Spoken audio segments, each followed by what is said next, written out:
Chapitre 7, problème tendre. Celui-là est vraiment très intéressant et ça vaut la peine de le regarder tranquillement. À la question A, on vous demande de calculer la différence de potentiel réel au bord de la résistance 2 de 1,8 mégaohms. Cette résistance-là est en série avec la résistance 1 de 500 kiloohms et ça se fait bien et vite. On a simplement utilisé la loi d'Ohm. On prend les 30 volts aux bornes de la source, on calcule la résistance équivalente totale pour le circuit. Comme c'est en série, on a simplement à faire 500 kiloohms, qui est 500 000 ohms, plus 1,8 mégaohms, qui vaut 1,8 million de ohms. On additionne les deux sans se tromper.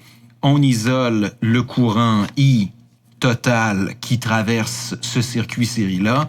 On vient le placer dans une autre loi d'Ohm, cette fois-ci faite aux bornes de la résistance R2, et c'est comme si on venait mesurer à l'aide d'un voltmètre virtuel, ce voltmètre-là n'est pas réel, c'est un voltmètre virtuel, la différence de potentiel qu'on aurait aux bornes de la résistance R2. Ça, c'est la vraie différence de potentiel et ils vont l'appeler delta V réel parce qu'en réalité, si on pouvait, à l'aide d'un voltmètre idéal, aller se brancher aux bornes de R2, on mesurerait ce qu'on calcule avec l'équation qui est ici. La question A se fait bien. Par contre, la question 2, on vous dit, oui, mais 2 minutes là. On a un voltmètre qui n'est pas idéal. On a un vrai voltmètre qui possède une résistance interne de 10 mégaohms. Ça ressemble étrangement aux voltmètres qu'on a au laboratoire, qui ont, si je me souviens bien, 10 ou 11 mégaohms, donc 10 ou 11 millions de ohms de résistance entre les bornes. Donc, ça veut dire que ça laisse couler un tout petit courant. Le courant que ça va laisser couler dans le voltmètre, là, même s'il est supposé être un isolant parfait, il va y avoir un petit courant I1 qui va traverser le voltmètre et ce petit courant-là devrait faire varier la différence de potentiel qu'on va mesurer à l'aide du vrai voltmètre sur notre instrument de mesure. Ce qu'il faut comprendre, c'est qu'en branchant un voltmètre, on va brancher une résistance de 10 mégaohms en parallèle avec R2. Donc nous, on essaie à l'aide d'un voltmètre, là, je peux le dessiner ici, d'aller mesurer les volts aux bornes de R2, mais en branchant notre voltmètre, on branche aussi une résistance de 10 mégaohms en parallèle avec R2, en plus de l'instrument de mesure. C'est intéressant. J'espère que vous en avez parlé dans votre rapport sur les lois de Kirchhoff.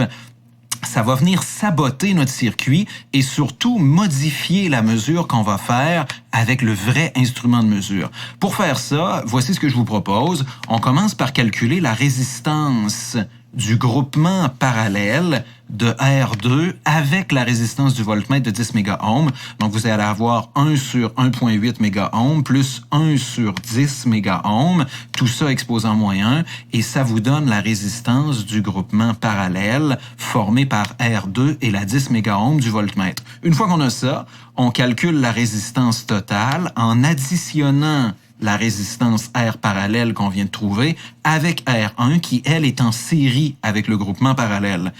On utilise R total pour aller, à l'aide d'une loi d'Ohm, calculer le courant I total qui traverse R1 et qui est fourni par la source epsilon. Ce courant-là va nous servir à la prochaine étape, donc il faut isoler I total dans l'équation de la loi d'Ohm qui est ici. Une fois qu'on a I total, on va venir faire une autre loi d'Ohm, on ne se tanne pas, et on va faire la loi d'Ohm cette fois-ci aux bornes du groupement parallèle parce que c'est là qui est notre voltmètre. Et ça nous intéresse de savoir c'est quoi la différence de potentiel aux bornes du groupement parallèle où l'instrument de mesure est lui aussi branché. Donc, on va utiliser R parallèle parce qu'on fait notre loi d'Ohm sur ce groupement-là. Et on va utiliser I total, oui, parce que c'est I total qui traverse le groupement, qui entre d'un côté du groupement et qui ressort de l'autre côté du groupement. Donc, c'est bien correct. Et avec ça, on va avoir delta V mesuré c'est-à-dire le delta V qui va être affiché sur notre voltmètre, considérant la résistance interne du voltmètre de 10 mégaohms. Je pense qu'il y a une question C. Oui, il y en a une.